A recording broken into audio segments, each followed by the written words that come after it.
ওকে, so chapter 12 হচ্ছে basically আমরা বলছিলাম যে চ্যাপ্টার 12 এর মধ্যে আমাদের বাইনারি ভ্যালুর ডিফারেন্ট যে অপারেশনস গুলো আছে সেগুলো নিয়ে ডিসকাস করা হয়েছে। তো এখানে চ্যাপ্টারটার নাম হইতেছে Boolean algebra. And Boolean algebra বলতে আমরা যেটা বলছি যে ম্যাথমেটিক্স এর যে ফিল্ডটা হচ্ছে আমাদের বাইনারি ভ্যালু যে 0 and 1, এদের মধ্যে বিভিন্ন অপারেশন কিভাবে হবে না হবে, তাদের আউটকাম গুলা বা তাদের মধ্যে রেজাল্ট গুলা কিরকম ভাবে আসবে, সেই জিনিসগুলো নিয়ে যে ফিল্ডটা ডিসকাস করে তাকে আমরা বলতেছি হচ্ছে বুলিয়ান অ্যালজেব্রা। তো বেসিক্যালি আমরা হচ্ছে চ্যাপ্টার 1 এর মধ্যে দেখছিলাম যে আমরা যে কোনো কিছুকে লজিক দিয়ে যখন রিপ্রেজেন্ট করি, তার এগেইনস্টে কিছু লজিক্যাল ভ্যালুস থাকে যাদেরকে আমরা ট্রু অ্যান্ড ফলস বলে থাকি। তো ওই ট্রু ফলস এর এগেইনস্টে আবার তাদের মধ্যে যে অপারেশনস গুলো থাকে সেগুলো আমরা দেখছিলাম। তো এখানে অ্যাকচুয়ালি ট্রু ফলস যখন আমরা ইমপ্লিমেন্টেশন পর্যায়ে নিয়ে আসি, মানে আমরা যখন কোনো একটা থিওরেমকে সার্কিট দিয়ে ইমপ্লিমেন্ট করি বা আমরা কম্পিউটারের মধ্যে যখন ইমপ্লিমেন্টেশন পর্যায়ে যাই, তখন আলটিমেটলি কিন্তু মেশিনের মধ্যে সবকিছু বাইনারিতে কনভার্ট হয়ে যায়। সো ট্রু এবং ফলসের মধ্যে যে কাজগুলো হচ্ছে সেই জিনিসগুলো আমাদেরকে হচ্ছে বাইনারি দিয়ে রিপ্রেজেন্ট করতে হবে। তো এক্স্যাক্টলি ওইখানে যে কিছু অপারেশন ছিল সেই অপারেশন গুলোর জন্য করেসপন্ডিং যে বাইনারি অপারেটর গুলো আছে সেগুলোর জন্য এখানে কিছু হচ্ছে প্রবলেমস দেখানো হয়েছে। তো ফার্স্ট অফ অল তো আমরা বললাম যে 0 1 এর মধ্যে কিছু অপারেশন হয়। এন্ড এখানে বেসিক্যালি 0 1 এর মধ্যে তিনটা অপারেশন হয়ে থাকে, যাদের মধ্যে ফার্স্ট এটা হচ্ছে কমপ্লিমেন্ট, তারপরে হচ্ছে ডট অপারেটর, আর এরপরে হচ্ছে প্লাস অপারেটর। তো লজিকে আমরা যখন ট্রু ফলস এর মাধ্যমে যে কোনো সেন্টেন্সকে রিপ্রেজেন্ট করতেছিলাম লজিক্যাল ভ্যালু দিয়ে, সেই ক্ষেত্রে আমরা দেখছিলাম যে ট্রু ফলস এর মধ্যে আমাদের যে অপারেটর গুলো কাজ করে তাদের মধ্যে কি কি অপারেটর ছিল, খেয়াল আছে?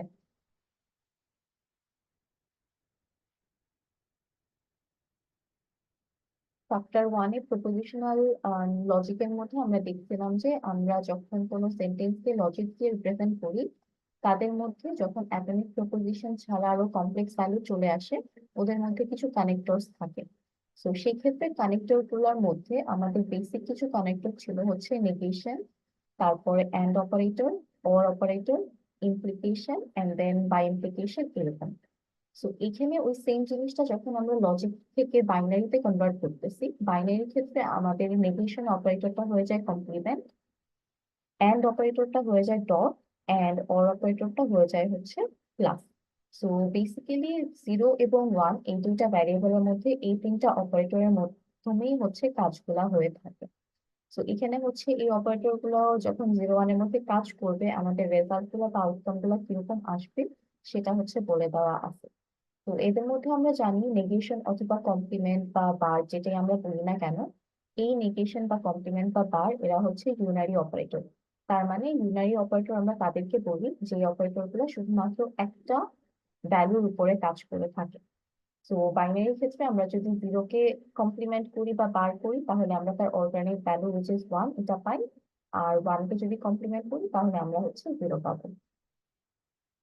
আর এরপরে আমরা যখন প্লাস অপারেটর বা ডট অপারেটর দেখবো, তখন প্লাস অপারেটর বলি বা ডট অপারেটর যেটাই বলি না কেন, এরা হচ্ছে বাইনারি অপারেটর। তার মানে এই অপারেশন গুলো পারফর্ম করার জন্য আমাদেরকে অবশ্যই দুইটা অপারেন্ড বা দুইটা ভ্যারিয়েবল ইউজ করতে হবে। তো এখানে আমরা জানি যে প্লাস অপারেটর যেহেতু ডিসজাংশন বা অর এর মতো কাজ করে, ডিসজাংশনের ক্ষেত্রে বা প্লাসের ক্ষেত্রে আমরা যখন একটা ভ্যারিয়েবলের ভ্যালু 1 পাই, তখন আলটিমেট রেজাল্টটা হচ্ছে আমাদের 1 হয়ে যায়। আচ্ছা, তো যেটা আমরা বলতেছিলাম যে প্লাস অপারেটরের ক্ষেত্রে আমরা যেহেতু অর অপারেটর ইকুইভ্যালেন্ট এটা প্লাস অপারেটরটা, সেই ক্ষেত্রে আমাদের যতগুলো ভ্যারিয়েবলের মধ্যে প্লাস থাকুক না কেন, তাদের মধ্যে যদি একটা ভ্যালু 1 থাকে তাহলে আমরা আলটিমেট রেজাল্টটা হচ্ছে 1 পাবো। আর ডট যেহেতু এন্ড অপারেটরের মধ্যে মতো কাজ করে, এন্ড অপারেটরের ক্ষেত্রে আমরা জানি যে যখন শুধুমাত্র সবগুলো 1 হয় তখনই আমরা রেজাল্টটা 1 পাই, আদারওয়াইজ একটা 0 হইলে হচ্ছে 0 হয়ে যায়। তো এই ক্ষেত্রে ডট অপারেটরের মধ্যে আমাদের দুইটা ভ্যারিয়েবলের জন্য যেহেতু এভালুয়েশন গুলো দেখানো হয়েছে, তো দুইটা ভ্যারিয়েবলের ক্ষেত্রে শুধুমাত্র একটা কেসে আমরা 1 পাচ্ছি আর বাকি তিনটা কেসে 0। সিমিলারলি প্লাস অপারেটরে তিনটা কেসে আমরা 1 পাচ্ছি যেহেতু এখানে একটা করে 1 আছে, আর একটা ক্ষেত্রে হচ্ছে আমরা 0 পাচ্ছি। তো এই তিনটা অপারেটর হচ্ছে বাইনারি ভ্যালুর মধ্যে কাজ করে থাকে। এরপরে হচ্ছে যে কোনো একটা বাইনারি এক্সপ্রেশন, যেখানে বাইনারি কনস্ট্যান্ট থাকতে পারে 0 অথবা 1, বাইনারি অপারেটর থাকতে পারে। এই দুইটা মিলায় যেই এক্সপ্রেশনটা তৈরি হচ্ছে, এই এক্সপ্রেশন গুলাকে আমরা যখন এভালুয়েট করব, এভালুয়েশনের জন্য আমাদের একটা প্রায়োরিটি লিস্ট আছে। তো আমরা যখন চ্যাপ্টার 1-এ লজিক্যাল অপারেটর গুলা দেখছিলাম, লজিক্যাল অপারেটর দেখার সময় আমরা দেখছি যে এই অপারেটর গুলাকে আমরা যখন সর্ট আউট করি বা ট্রুথ টেবিল বা সার্কিট ডিজাইন করি, সেই ক্ষেত্রে আমাদের একটা প্রায়োরিটি লিস্ট ফলো করা লাগে। এন্ড প্রায়োরিটি লিস্টের ক্ষেত্রে সেটা আমরা বাইনারি বলি বা লজিক্যাল বলি বা যে কোনো অ্যালজেব্রার ক্ষেত্রে যে এক্সপ্রেশন গুলো থাকে সেগুলো থাকুক না কেন, আমাদের অলওয়েজ হচ্ছে ফার্স্ট অফ অল ব্র্যাকেটের ভ্যালুগুলো এভালুয়েট করা লাগে। তো ব্র্যাকেট থাকলে তো অবশ্যই ব্র্যাকেটের প্রায়োরিটি সবার আগে, তার ভেতরে যে ভ্যালুটা আছে সেটার কাজ হবে। এরপরে ব্র্যাকেটের পরে আমরা লজিক্যালের ক্ষেত্রে দেখছিলাম নেগেশন অপারেটর কাজ করে।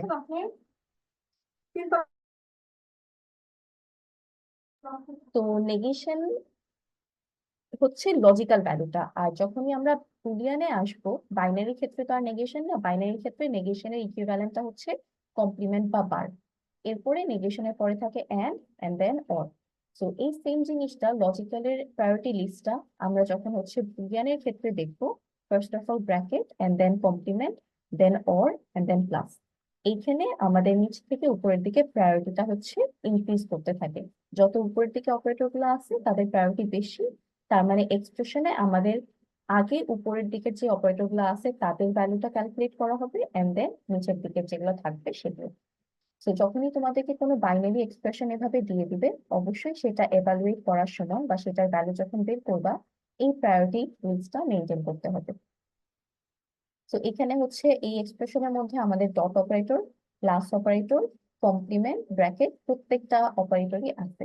তো অবভিয়াসলি যেহেতু আমরা বলতেছি ব্র্যাকেটের প্রায়োরিটি সবচেয়ে বেশি, এই জায়গাটায় যদিও প্যারালালি ভ্যালুটা ক্যালকুলেট করে দেখানো হয়েছে, বাট এখানে আগে হচ্ছে আমাদের ব্র্যাকেটের ভেতরের কাজটা হবে। তো ব্র্যাকেটের ভেতরের কাজ হওয়ার পর কমপ্লিমেন্ট অপারেটরের প্রায়োরিটি বেশি, তো কমপ্লিমেন্ট হবে এন্ড দেন ডট, তারপরে প্লাস। তো এইভাবে আমাদের এভালুয়েট করে আলটিমেট ভ্যালুটা হচ্ছে জেনারেট করতে হবে। এতটুকু কি বোঝা গেছে? জি ম্যাম। আচ্ছা। তারপরে হচ্ছে আমাদের ট্রান্সলেশন আছে। ট্রান্সলেশনটা হচ্ছে বুলিয়ান অ্যালজেব্রা বা বাইনারি ফর্ম থেকে আমরা লজিক্যাল ফর্মে ট্রান্সলেশন করব। তো একটু আগে একদম ফার্স্ট স্লাইডে আমরা যখন দেখছিলাম যে আমরা যখন লজিক্যাল ভ্যালু বলতেছি, তখন আমরা ট্রু ফলস এর মাধ্যমে সবকিছুকে রিপ্রেজেন্ট করতেছি, এন্ড যখন আমরা বুলিয়ান বলতেছি তখন আমরা হচ্ছে 1 এন্ড 0 এর মাধ্যমে রিপ্রেজেন্ট করতেছি। তো ট্রু ফলস এর মধ্যে আমরা দেখছিলাম নেগেশন, এন্ড এবং অর, এবং বুলিয়ানের মধ্যে আমরা দেখছিলাম এই তিনটা অপারেটর ইকুইভ্যালেন্ট হচ্ছে বার, ডট আর প্লাস। তো যখনই কনভার্সন করতে দিবে লজিক্যাল ভ্যালু থেকে বা লজিক্যাল রিপ্রেজেন্টেশন থেকে বুলিয়ানের মধ্যে বা বুলিয়ান থেকে লজিক্যালের মধ্যে, তখন আমরা যদি জাস্ট ভ্যারিয়েবল গুলা আর অপারেটর গুলার ইকুইভ্যালেন্ট যে অন্য ফর্মের অপারেটর গুলার কনস্ট্যান্ট গুলো আছে সেগুলো বসাই দিই, তাহলে আমাদের ট্রান্সলেশনটা চলে আসবে। খালি একটা জিনিস খেয়াল রাখা লাগবে যে আমরা যখন বুলিয়ানের কথা বলতেছি, বুলিয়ানের মধ্যে আমরা যেহেতু নাম্বার কম্পেয়ার করতেছি, এক্স্যাক্টলি নাম্বার, নাম্বার কম্পেয়ারের ক্ষেত্রে আমরা হচ্ছে সবসময় ইকুয়াল সাইনটা ইউজ করি। বাট যখন আমরা লজিক্যাল ভ্যালু কম্পেয়ার করব, লজিক্যাল ভ্যালুর ক্ষেত্রে আমরা অলওয়েজ হচ্ছে ইকুয়াল ইউজ না করে ইকুইভ্যালেন্স এই সাইনটা ইউজ করি, কারণ এটা একটা logical value and numerical value না। সো নিউমেরিক্যাল ভ্যালু ছাড়া আমরা যদি লজিক কম্পেয়ার করি, আমাদেরকে ইকুয়াল সাইন ইউজ না করে ইকুইভ্যালেন্ট সাইনটা ইউজ করতে হবে।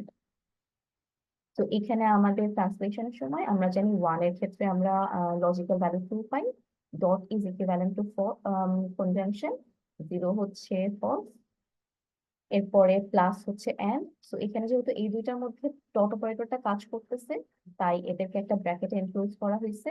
এরপরে অর অপারেটর, এই ব্র্যাকেটের ভেতরে আমরা ফলস, প্লাস হচ্ছে অর, 1 হচ্ছে ট্রু।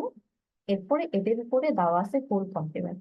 সো হোল কমপ্লিমেন্ট তার মানে হচ্ছে এই পুরাটার উপরে নেগেশন অ্যাপ্লাই হবে। সো এই ব্র্যাকেটের সামনে আমরা হচ্ছে নেগেশন বসাবো। আর ইকুয়াল এর জন্য হচ্ছে ইকুইভ্যালেন্ট সাইন, এন্ড ফলস হচ্ছে বা 0 হচ্ছে ফলস। তো এইভাবে আমরা যে কোনো বুলিয়ান ফর্ম থেকে লজিক্যাল বা লজিক্যাল থেকে হচ্ছে বুলিয়ান ফর্মে ট্রান্সলেট করতে পারবো। পারা যাবে এগুলো? হ্যাঁ ম্যাম, পারা যাবে। আচ্ছা।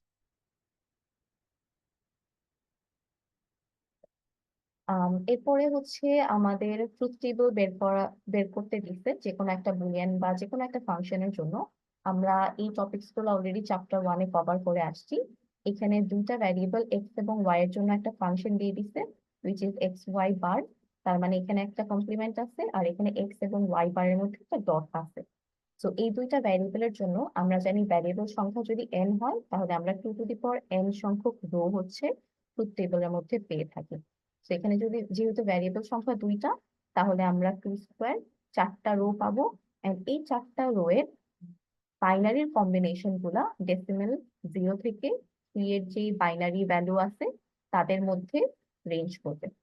তো 0 থেকে 3 পর্যন্ত আমরা এই ডেসিমাল গুলার করেসপন্ডিং 2 বিটের যেগুলো বাইনারি পাবো, তাদের জন্য আমরা হচ্ছে এই ফাংশনটার বাইনারি বা বুলিয়ান যে রেজাল্টটা আছে সেটা ক্যালকুলেট করবো।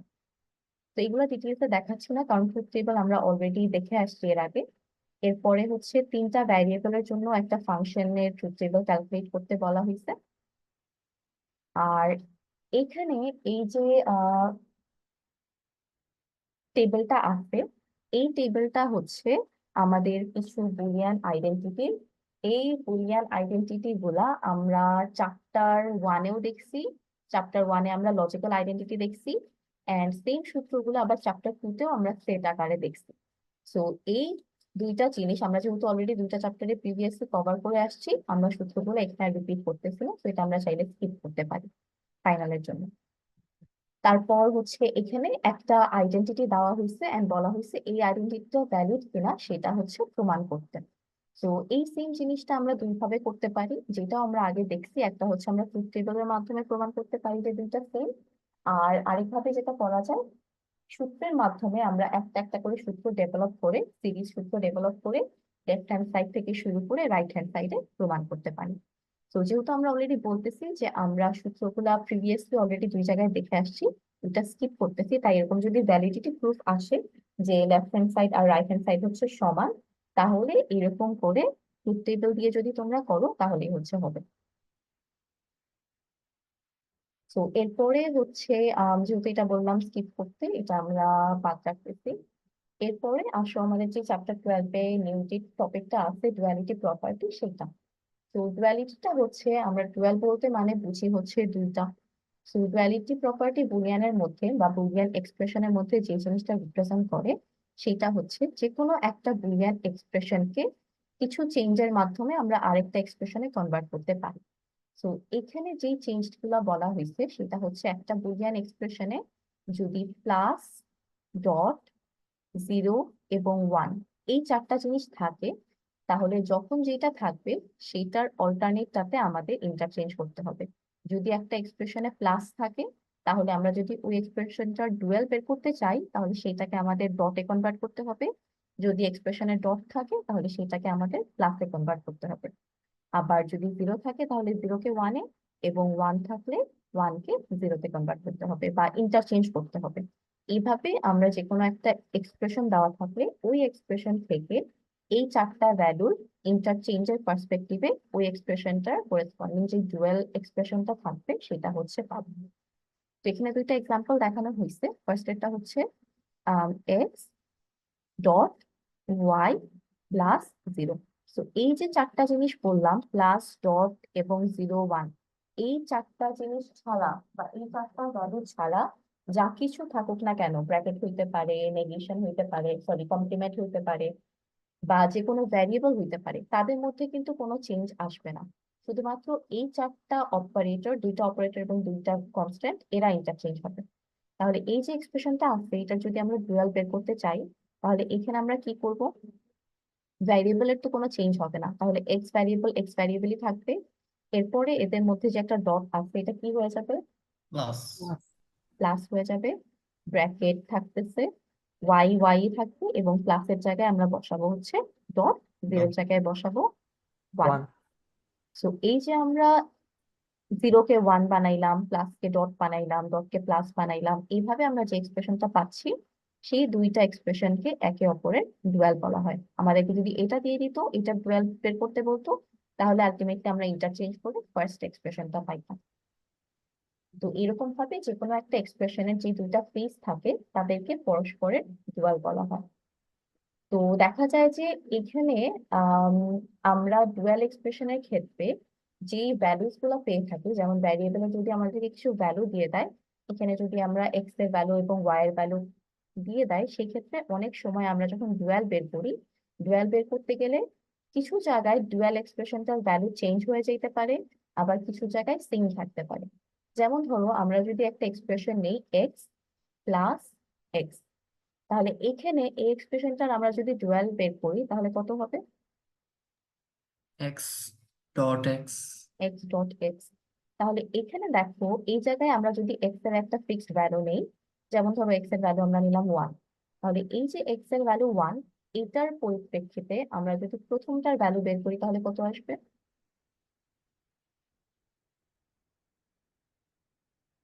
False. One true. Plus one আসবে হচ্ছে ওয়ান, আবার নিচেরটায় ওয়ান ডট ওয়ানও আসবে হচ্ছে ওয়ান। তো এই টাইপের এক্সপ্রেশনের ক্ষেত্রে বা কিছু এক্সপ্রেশনের ক্ষেত্রে আমরা দেখতে পাবো যে ভ্যালু ফিক্স থাকতেছে, নর্মাল এক্সপ্রেশনেও যেটা, তার ডুয়ালেও হচ্ছে সেম ভ্যালুটা থাকবে। বাট আচ্ছা আবার ভাই, আমরা কিছুতে যদি যেমন দেখা যায় নিগেশন থাকতো তাইলে কি ম্যাম ওটা জিরো হয়ে যেত? কোনটা নেগেশন থাকতো, এক্স বার? হ্যাঁ, যদি এখানে এক্স বার দেওয়া হ্যাঁ, থাকতো এখানে তাই। যদি এক্স বার থাকতো তাহলে এইটাও হচ্ছে এক্স বার হইতো। তো সেই ক্ষেত্রে প্রথমটা ওয়ান হইতো, পরেরটা আবার কি হইতো? জিরো। জিরো হয়ে যাইতো। তো সেই ক্ষেত্রে আবার চেঞ্জ হইতো। যেমন এখানে যেটা দেওয়া আছে, এখানে যদি আমরা এক্স এর ভ্যালু একটা নেই ওয়ান, আবার ওয়াই এর ভ্যালু যদি নেই জিরো, তাহলে প্রথম এক্সপ্রেশনটার ক্ষেত্রে ভ্যালু কত হচ্ছে আমাদের?